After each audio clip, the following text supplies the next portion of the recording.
Assalamualaikum guys.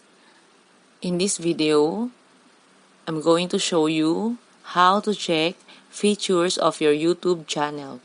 Okay guys, this is for the newbies. Okay, newbies like me, newbies. Okay, yung mga bago lang sa YouTube channel, yung mga bagong nagva-vlog lang, bagong nag-uploads, bagong channels. Ito guys, makakatulong sa atin to. Kasi itong page ng features of your YouTube channel, makikita nyo rito kung enable na ba kayo for monetization, makikita ninyo kung meron kayong community guideline strikes, may copyright strikes kayo, nandito lahat. So yun, mas mahirap siyang hanapin ngayon kaysa sa last year na nandun lang siya. Okay? Ito guys, start na tayo.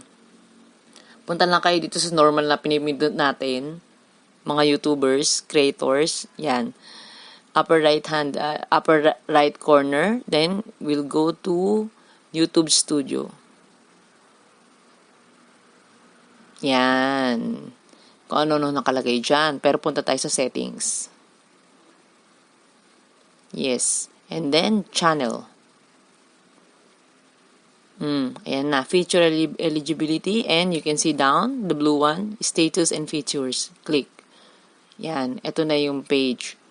Makikita niyo yung 0 of 3 copyright strikes. And then yung community guideline strikes.